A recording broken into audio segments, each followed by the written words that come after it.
दोस्तों, दिल्ली ने एक बार फिर से बॉम्ब थ्रेट का फेस देखा। इस हफ्ते दिल्ली हाई कोर्ट को एक ईमेल मिला जिसमें ब्लास्ट की धमकी दी गई।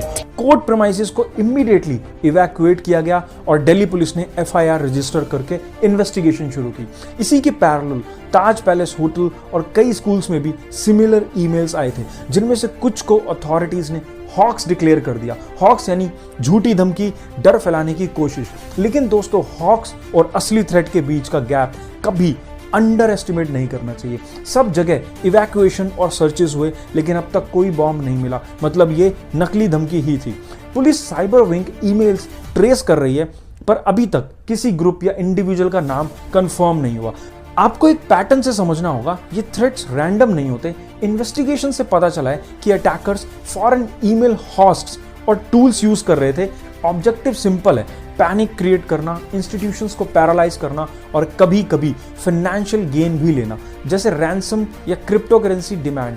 ये साइकोलॉजिकल वारफेयर है। बिना एक भी बॉम्ब एक्सप्लोड किए पूरा सिटी डिस्टर्ब हो जाता है। लेकिन साथ साथ ग्राउंड रियलिटी और भी चौंकाने वाली है। दिल्ली पुलिस स्पेशल सेल ने कुछ दिन पहले एक टेरर मॉड्यूल बस्ट किया था। उनके पास से आईईडी बनाने का सामान, एक्सप्लोजिव और रेडिकल मटेरियल रिकवर हुआ।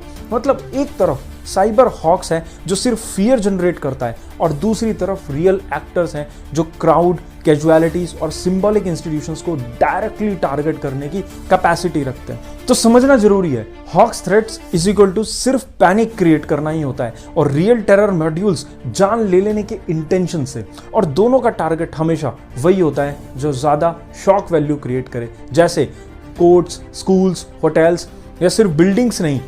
ये सिंबल्स हैं रूल ऑफ लॉ, एजुकेशन और इंडिया की ग्लोबल इमेज के। टारगेट वही होते हैं जो सबसे ज्यादा साइकोलॉजिकल इंपैक्ट क्रिएट करें। अब क्वेश्चन ये करना क्या चाहिए? पहला स्टेप, साइबर फॉरेंसिक्स और इंटरनेशनल कोऑपरेशन। जो मेल्स जर्मनी, रशिया या डार्क वेब सर्वर से आते हैं, उन्हें ट्रेस करने के लिए इंडिया को फॉरेन एजेंसीज के साथ रियल टाइम डेटा एक्सचेंज करना होगा। दूसरा, वल्नरेबल स्पेसेस जैसे स्कूल्स, कोर्ट्स, होटल्स, वहां लेयर्ड सिक्योरिटी, मेटल डिटेक्टर से लेकर इवैक्यूएशन ड्रिल तक सब रिग्रेसली इंप्लीमेंट होने चाहिए। तीसरा, पब्लिक कम्युनिकेशंस, फेक न्यूज़ और व्हाट्सएप फॉरवर्ड पैनिक को 100 टाइम्स मल्टीप्लाई कर देते हैं। इसीलिए सिर्फ वेरीफाइड पुलिस या गवर्नमेंट चैनल्स पे ही ट्रस्ट करें। इसमें हमारा जनरल सिविलियंस का रोल बेहद ज़रूरी है। फेक फॉरवर्ड्स का हिस्सा मत बनिए। और finally, long term solutions, radicalisation को प्रिवेंट करना, ऑनलाइन प्रोपेगेंडा और इंडोक्ट्राइजेशन को तोड़ने के लिए कम्युनिटी पॉलिसिंग और डी रेडिकलाइजेशन प्रोग्राम्स इक्वली ज़रूरी है। और जैसे फायर ड्रिल होती है स्कूल्स में, वैसे ही बॉम्ब थ्रेट ड्रिल भी एक